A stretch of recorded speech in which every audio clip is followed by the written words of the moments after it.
At 4:12 a.m. on Saturday, January 31st, something unprecedented happened in Montecito, California. The royal experiment didn't just end, it was obliterated. And what we're about to reveal will shake your understanding of everything you thought you knew about Prince Harry and Meghan Markle's American dream. This isn't about a simple house sale. This is about the complete institutional collapse of the Sussex brand, and the evidence we've uncovered suggests something far more sinister than anyone could have imagined.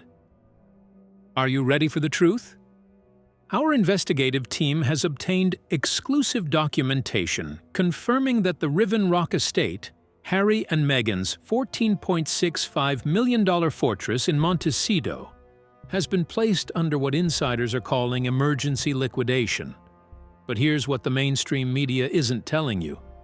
This wasn't a lifestyle choice. This was a forced evacuation. The question everyone should be asking is, what kind of pressure forces a prince and a duchess to abandon their sanctuary in the dead of night? And more importantly, who applied that pressure? The timeline. That changes everything. Let's establish the facts with precision, because timing is everything in this story. Friday, January 30th, 3:15 a.m. Pacific Standard Time. While most of Montecito slept peacefully, something extraordinary was happening at the Riven Rock estate. Security footage allegedly captured unmarked heavy lift moving trucks entering through the rear service gate under complete cover of darkness. Think about that for a moment. Why would anyone need to move their belongings in the middle of the night? What are they trying to hide? Or more accurately, who are they trying to hide from? According to our sources, 12 high-security crates bearing priority sovereign clearance labels were loaded in total silence. By sunrise over the Pacific, the Montecito dream was being dismantled piece by piece, crate by crate, memory by memory. But what was inside those crates? Documents? Assets? Evidence? The palace isn't saying, and Harry and Meghan certainly aren't talking. Which begs the question, what are they protecting? The breaking point. Inside the mansion during those final hours, the atmosphere was reportedly explosive. A former staff member, speaking on condition of anonymity, claims to have overheard a heated exchange that reveals just how desperate the situation had become. Meghan Markle, allegedly shouting at a legal advisor in the early hours of Saturday morning. "We are being hunted out of our own home. If London thinks this is over, they are delusional." Hunted. That's the word she allegedly used. Not pressured, not encouraged. Hunted. What does it mean when a member of the royal family, even an estranged one, feels hunted in their own home? And who exactly is doing the hunting? Meanwhile, Harry was reportedly pacing the perimeter of the pool, his face described as a mask of total exhaustion. According to the same source, he muttered to a security guard, "It was never supposed to end like this." How did Harry envision it ending? With reconciliation? With acceptance? With the crown embracing their California lifestyle? Whatever he imagined, the reality unfolding around him was something entirely different. London's ice-cold response. The repercussions reached London within the hour. At Clarence House, King Charles III was pulled from his private quarters at dawn to receive a 4-page emergency brief from his senior advisors. The meeting lasted exactly 42 minutes. 42 minutes. In less time than it takes to watch an episode of your favorite show, the King of England made decisions that would fundamentally alter his son's future. His reaction? Described by insiders as cold, institutional pragmatism. Not fatherly concern, not emotional distress. Cold, institutional pragmatism. Sources claim Charles was advised that the sale of the Montecito home effectively destroys the anchor point of the 2020 Megxit agreement. Without a fixed overseas residence, the legal architecture supporting Harry's remaining titles is now, and this is the critical phrase, in a state of collapse. Do you understand what that means? Without a permanent address, Harry isn't just homeless in the eyes of the Crown. He's titleless, nameless, erased. The financial catastrophe nobody saw coming. Now let's talk about the money, because this is where the story gets truly shocking. Our research into California property tax liens and private security contracts reveals a staggering burn rate. $8,200 per day, that's not a typo. $8,200 every single day. Just to maintain the illusion of safety. Do the math with me. That's $57,400 per week. Over $240,000 per month. Nearly $3 million per year, just on security. And that doesn't include the $780,000 in backlogged maintenance, the property taxes, the staff salaries, the legal fees mounting from multiple court battles. How long can anyone, even a prince, sustain that kind of financial hemorrhaging? The answer, apparently, is not much longer. Between the tightening of media production budgets and the crushing weight of their lifestyle costs, Riven Rock transformed from a fortress into a financial trap. And here's the detail that should make everyone sit up and pay attention. The house wasn't just expensive to maintain, it was leveraged. The secret debt that changed everything. According to a leaked forensic accounting report, the Montecito property was quietly leveraged through a Delaware-based shell company called Blue Magnolia Limited Liability Company. Why Delaware? Because Delaware is where corporations go when they want maximum privacy and minimum transparency. It's the financial equivalent of operating in the shadows. Precisely 60 days before the listing went live, a bridge loan of exactly $4.2 million was signed into existence. This wasn't a standard bank transaction. Sources confirm the loan was facilitated by private equity investors who demand one thing above all else: high-stakes transparency. And here's the bombshell.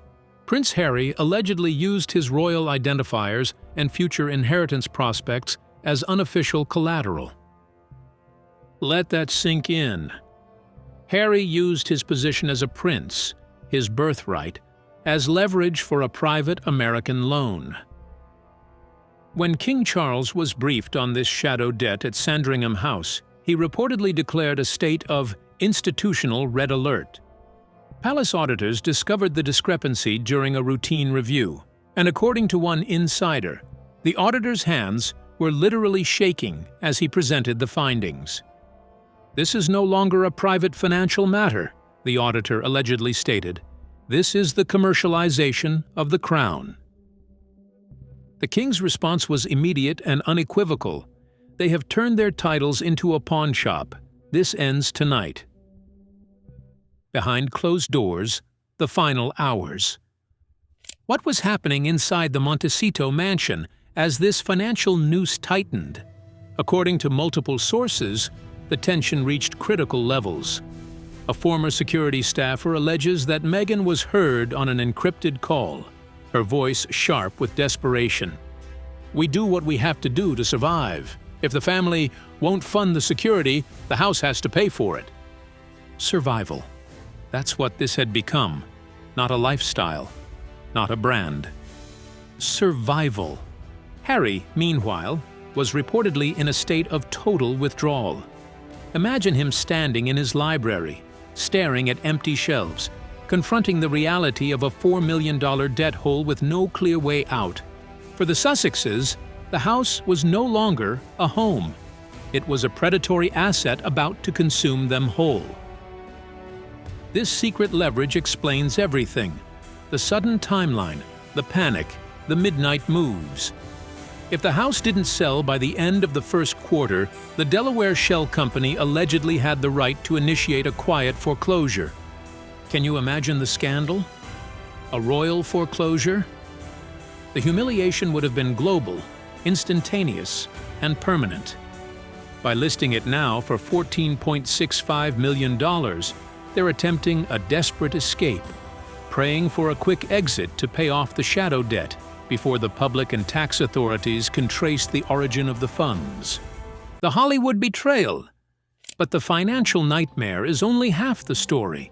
The other half is even more devastating: the complete abandonment by Hollywood's elite. Remember when Harry and Meghan arrived in California? They were the golden couple. A-listers lined up to be seen with them. Oprah gave them her platform. Tyler Perry offered them sanctuary. The doors of Hollywood royalty swung wide open. What happened? We've confirmed through an internal agency memo that a critical phone call occurred between Meghan and a top-tier industry fixer last week. The call lasted 18 minutes and ended in what our source described as shattering silence. Since that call, the exodus has been complete and brutal. Oprah Winfrey and Tyler Perry, once the Sussex's primary logistical godparents, have quietly severed their administrative ties. Oprah's representatives have reportedly sanitized her future media schedule to avoid any proximity to what they're calling the impending fallout. Even George Clooney, who attended their wedding, has instructed his office to filter all communications from the Montecito camp. Why? What changed? The answer is as simple as it is merciless. Hollywood is a business of winners, and as of this weekend, the Sussexes are officially viewed as a liability. According to a leaked internal agency report, 3 major media production partners have triggered morality and stability clauses in their contracts with Harry and Meghan. These clauses, buried in fine print, allow for the immediate freezing of payments if a principal subject faces institutional disenfranchisement. The financial blow? Precisely $6.4 million in pending production fees. Gone, frozen, inaccessible. Without the royal anchor, the Sussex brand isn't a prestige asset anymore. It's a litigation risk. And in Hollywood, risk is the one thing nobody wants to touch. The royal enforcer strikes. While Hollywood turns its back, London is applying the final pressure. And the person leading the charge might surprise you: Princess Anne. The Princess Royal, often called the hardest-working royal, has activated what insiders call a dormant protocol. Sources at Sandringham confirm Anne has reviewed the residency and status clauses of the letters patent of 1917. Her logic is surgical and devastating. No permanent residence equals no institutional standing. Anne has reportedly moved to freeze Harry's access to any remaining UK-based discretionary trusts until, and only until, a verifiable and static international base is established. Think about the implications. Harry's own aunt is cutting him off from family money, not out of spite, but out of adherence to centuries-old protocols that protect the institution above all else. Princess Anne allegedly told King Charles during a secure call, "Tradition is not a suggestion. It is a mandate. If they choose to be ruthless, they choose to be nameless." Choose to be nameless. Those 4 words represent the ultimate royal threat. Complete erasure. Catherine's masterstroke. And then there's Catherine, Princess of Wales. While Meghan was packing crates in California, Catherine was securing the future of the Crown's vaults. Our team has confirmed that Catherine signed a residual estate amendment at Adelaide Cottage in the presence of 2 senior royal trustees. This document creates a legal firewall around the Duchy of Cornwall's discretionary funds, ensuring that not a single penny can be diverted to non-domiciled family members. Do you see the genius of this move? Catherine hasn't just protected the family wealth, she's ensured that Harry and Meghan's children, Archie and Lilibet, will only have access to royal funds if they establish permanent UK residency. It's a long-game strategy, and it's masterful. Sources claim Meghan was heard screaming at her business manager over the phone when she learned about Catherine's signature. "They are starving us out in plain sight. How did we not see this coming?" How indeed? Perhaps because they underestimated Catherine. Perhaps because they thought family loyalty would trump institutional preservation. Perhaps because they believed their celebrity status would protect them. They were wrong on all counts. The 72-hour ultimatum. At exactly 10:15 p.m., London time last night, a secure diplomatic courier departed from Northolt carrying a 72-hour ultimatum destined for the Sussex's legal representatives in Los Angeles. 72 hours. 3 days. That's all the time Harry and Meghan have to respond to what insiders are calling the residency requirement protocol. The logic is simple and brutal. A prince of the blood who possesses no permanent verifiable residence within the king's dominion and now no fixed base abroad is a prince in name only. By liquidating their California fortress without confirming a return to British soil, Harry has effectively surrendered his legal standing as a counselor of state. What does that mean in practical terms? It means Harry can no longer stand in for the king at official functions. It means he's no longer part of the constitutional framework. It means, for all intents and purposes, he's no longer a working part of the royal machine. According to secret protocols, Harry's sovereign immunity could be reduced to 0 within the next 48 hours. He would become, legally speaking, just another private citizen, albeit one with a famous name and a mountain of debt. The communication blackout. Perhaps the most psychologically devastating aspect of this entire situation is what's being called operational silence. Prince William has initiated a total communication blackout designed to isolate the Sussexes until their institutional oxygen runs out. Yesterday, William chaired a private security meeting that lasted exactly 48 minutes. His directive was absolute. We are no longer rescuing a ship that has been intentionally scuttled. From this moment on, they are private citizens with private problems. The impact of this isolation hit Montecito like a tidal wave. Our investigative team confirmed that Meghan attempted to place 4 encrypted calls to senior aides at Kensington Palace yesterday afternoon. Every single call was intercepted and terminated. Can you imagine that moment? The Duchess of Sussex, desperately trying to reach anyone in the palace and being met with nothing but silence. The phone rings, but nobody answers. The messages are sent, but nobody responds. A source close to the Sussex inner circle claims Meghan was seen pacing her marble foyer, gripping her phone so tightly her knuckles turned white.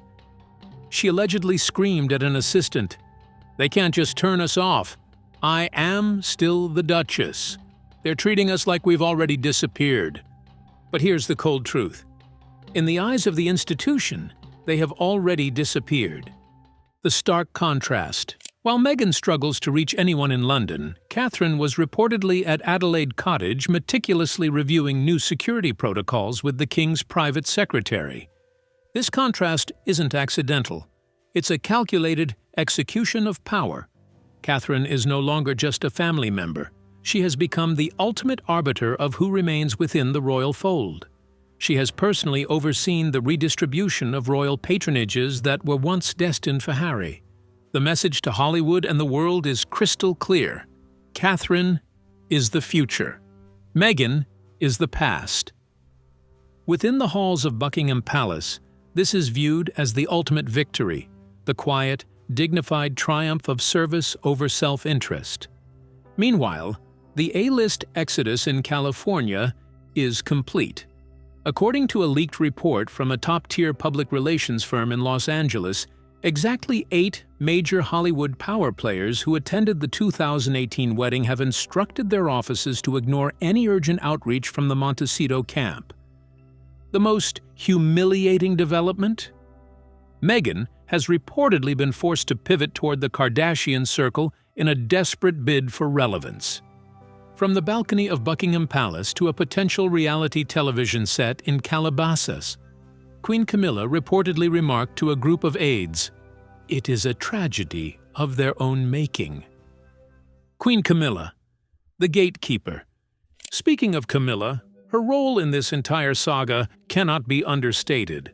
She has become the absolute gatekeeper, implementing what's being called a digital blackout. Every frantic encrypted message sent from Montecito over the last 48 hours has been intercepted and diverted to a specialized legal team at the Duchy of Lancaster. Camilla has reportedly told staff, "The king is busy with the business of the state. Private matters are now legal matters." She has personally archived every one of Harry's recent messages into a file labeled Institutional Risk. She told a close friend, "We are no longer in the business of second chances. We are in the business of survival." Under Camilla's watchful eye, King Charles has been kept in a protective bubble, shielded from the emotional manipulation that characterized Harry's past communications. The king's health and the crown's stability are the only priorities. Everything else, in Camilla's words, is just noise from across the ocean. Harry's solitary vigil. While institutional machinery grinds forward in London, Harry has been documented in moments of profound isolation. Late Saturday night, he was seen at Butterfly Beach, sitting on a driftwood log for nearly an hour, staring out at the Pacific Ocean. Witnesses described him as motionless, lost in thought, a man caught between two worlds, and both are closing their doors. At dawn on Sunday, he was spotted again on the cliffs near his home, standing alone for another hour, gazing at the horizon. What goes through a prince's mind when he realizes his father is no longer someone he can reach with a phone call? When he understands that his brother has become his adversary? When he recognizes that the family he left behind has not just moved on, they've actively erased him? These are not hypothetical questions. This is Harry's lived reality right now. He is a man who traded a crown for a mortgage he could no longer sustain. A man who chose love and independence, only to discover that both come with a price tag he cannot afford. The March 31st deadline. Today, a leather-bound folio was delivered to Harry's legal representatives at exactly 9:45 a.m. Inside was a personal decree from King Charles III containing a word Harry never expected to see attached to his own name: forfeit. This is the finality of the March 31st deadline. According to a leaked palace memorandum, the king, acting on collective advice from Prince William and Princess Anne, has established a hard red line. If the Sussexes do not provide a verifiable permanent UK address and cease all commercial use of their royal identifiers by midnight on March 31st, the Crown will initiate a formal act of erasure. This isn't a mere suspension of titles. This is the permanent removal of their names from the official lineage of the working monarchy. Let's be clear about what this means. Harry and Meghan would retain their Duke and Duchess titles in name only. They couldn't use them for commercial purposes. They couldn't leverage them for deals. They couldn't monetize the one thing that makes them different from any other celebrity couple in California. They would become, effectively, royal ghosts. The dignified exit package. Princess Anne has prepared what's being called a dignified exit package for the king's signature. The terms are brutal but clear. The Crown will quietly settle the $4 million debt under one condition. Harry and Meghan must sign a permanent cessation agreement legally forbidding them from ever using the Sussex brand or any royal identifiers for commercial gain again. Princess Anne reportedly told a senior advisor at Sandringham, "We will pay for their mistakes, but we will not pay for their vanity. They can have their freedom, but they will have it in total anonymity." Total anonymity.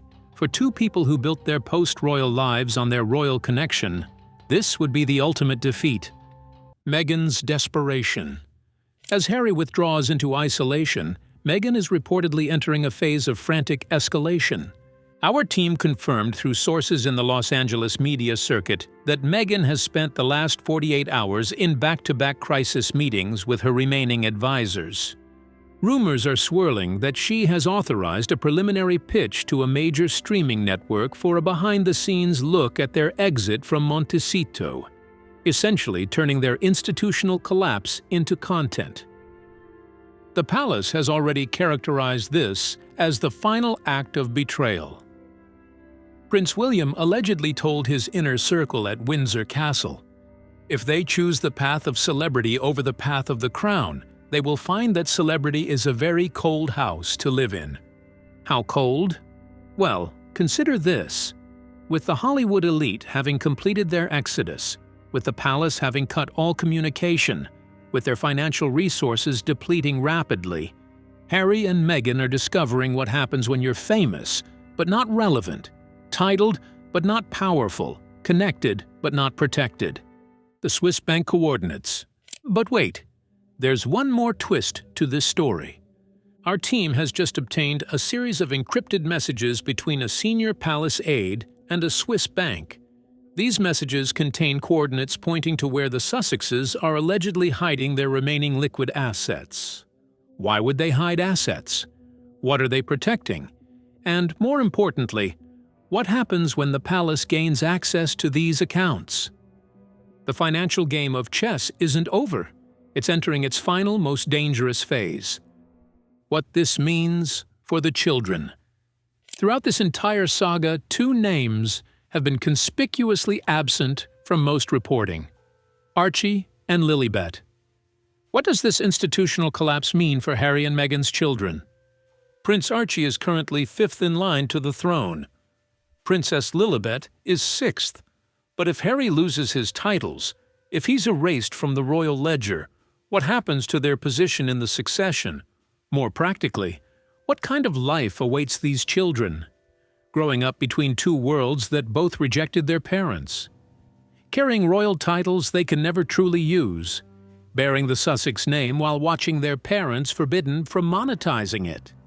Catherine's strategic financial firewall ensures that Archie and Lilibet will only have access to royal wealth if they establish UK residency. It's a long-game play that essentially says, you can come home, but only if you truly come home.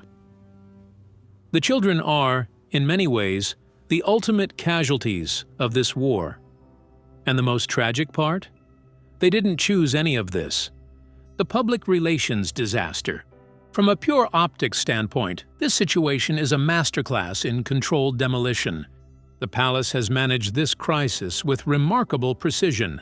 No official statements that could be criticized, no public attacks that could seem cruel, no visible emotion that could be exploited, just quiet, methodical, institutional pressure. Meanwhile, every leak, every unnamed source, every allegedly and reportedly builds a narrative of Sussex desperation and royal resolve. Whether you support Harry and Meghan or stand with the institution, you have to admit, the palace's communication strategy has been devastatingly effective. They've painted the Sussexes as financially reckless, institutionally disrespectful, and socially isolated, all without the King or William saying a single word on the record. The historical parallel. If you're a student of royal history, this moment should feel eerily familiar.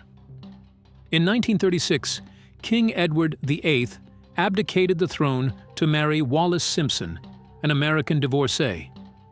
He was given the title Duke of Windsor and essentially exiled to France, where he lived in increasing irrelevance until his death in 1972. The parallels are striking. A prince choosing an American woman over royal duty, a family closing ranks to protect the institution, a gradual erasure from official royal life, financial struggles despite a famous name, a life of permanent exile. Are we watching history repeat itself? Is Harry destined to become the 21st century Duke of Windsor, a cautionary tale about choosing love over legacy? The difference, perhaps, is that Edward never had social media, never had the ability to control his own narrative, never had streaming deals and podcast platforms. But as we're seeing, none of that matters if the institution decides you're expendable. The question nobody's asking. Here's what I keep coming back to. Why now? Why is this all happening right now, in early 2025? What changed? Is it simply that the financial realities finally caught up with them? Or is there something else? Some deadline, some trigger, some event we don't know about yet that forced everyone's hand. The timing of Catherine's signature, the precision of the 72-hour ultimatum, the coordination of the Hollywood exodus, it all suggests a plan that's been in motion for months, maybe longer. What if the palace has been waiting for exactly this moment? What if they engineered the financial pressure by cutting off discrete funding? What if they coordinated with Hollywood power players to ensure the isolation was complete? I'm not saying that's what happened, but I am saying the precision of this collapse suggests it's not entirely accidental. What happens next? So where do we go from here? We're now entering the countdown to March 31st. Every day brings the Sussexes closer to that final deadline. Every day the pressure increases. Will they sign the cessation agreement and accept a life of anonymous comfort? Will they fight back with a tell-all documentary, burning every remaining bridge? Will they find a way to generate enough income to maintain independence without royal identifiers? Will Harry, in a moment of desperation, return to London alone, leaving Meghan in California? Will Meghan find a way to reinvent herself completely, separate from the royal connection? Or will March 31st pass with them still in limbo, forcing the palace to execute the erasure protocol? The three possible endings. Let me lay out the three most likely scenarios. Scenario 1. Complete surrender. Harry and Meghan sign the cessation agreement. The Crown quietly settles their debts. They live comfortably but anonymously, perhaps moving to a smaller property, perhaps leaving California entirely. Their children grow up with titles they never use. The royal chapter of their lives becomes a distant memory. They become, essentially, the Duke and Duchess of nothing in particular. Scenario 2. The documentary. Nuclear option. Meghan authorizes the streaming documentary. It's a scorched earth tell-all showing the midnight moves, the debt crisis, the palace pressure. It generates massive publicity and decent money, but permanently destroys any chance of reconciliation. Harry loses his titles immediately. They become celebrities without the royal gravitas. Within 5 years, they're largely forgotten. Scenario 3. The silent erasure. March 31st comes and goes without resolution. The palace executes the erasure protocol quietly. Harry loses his titles not with a bang, but with a bureaucratic whimper. He and Meghan try to continue as they were. But without royal identifiers, the money dries up completely. Within 18 months, they're forced to downsize dramatically. Harry, broke and broken, makes a desperate return to London alone, begging for readmission. The family takes him back, but only him and only under the strictest conditions. Which scenario do you think is most likely, and which do you think they deserve? The bigger picture. Stepping back from the drama for a moment, this story is about something bigger than two people and a mansion in California. It's about the collision between ancient institutions and modern celebrity culture. It's about whether duty or freedom holds more value. It's about the price of independence and the cost of belonging. It's about family, loyalty, ambition, and identity. Harry and Meghan wanted to have it both ways. Royal prestige without royal responsibility, global platform without institutional oversight, financial independence while maintaining family connections. The palace is demonstrating, with cold precision, that you cannot have it both ways. Either you're in or you're out. Either you serve the institution or you leave it entirely. There is no middle ground. There never was. The final question. As the sun sets on the Montecito dream, as the moving trucks haul away the last remnants of Royal California, as Harry stands alone on the beach confronting an uncertain future, we're left with one final question. Was it worth it? Was the freedom worth the debt? Was the love worth the exile? Was the truth worth the titles? Was the independence worth the inheritance? Only Harry and Meghan can answer that. And perhaps, in the quiet moments when the cameras are off and the advisors have gone home, they're asking themselves the same thing. Where you come in? I want to hear from you. What do you think? Do you stand with Harry and Meghan, believing they had every right to build a life away from royal constraints? Or do you support the institution, believing they wanted the perks without the responsibilities? Do you think the palace is being cruel or appropriately protective of the monarchy? Do you believe Harry and Meghan can recover from this? Or is their brand permanently damaged? What would you do if you were in their position right now? Drop your thoughts in the comments. Let's have a real conversation about what this means, not just for the royals, but for all of us watching this play out in real time. Because ultimately, this isn't just a story about princes and palaces. It's a story about choices and consequences, about family and freedom, about the life you choose versus the life you're given. And that's something we can all relate to. The clock is ticking. The 72-hour ultimatum is ticking down. The March 31st deadline looms. The palace has made its move. Hollywood has closed its doors. The debt is mounting. The titles hang in the balance. This is the end game. And whatever happens next will determine not just the future of Harry and Meghan, but the precedent for any royal who dares to choose a different path. The Montecito exit isn't just confirmed. It's the first domino in a chain reaction that will reshape the monarchy for generations to come. Stay vigilant, stay informed, and most importantly, stay tuned. Because this story, it's far from over. The end of the Sussex era has been recorded as fact, but the final chapter, that's still being written.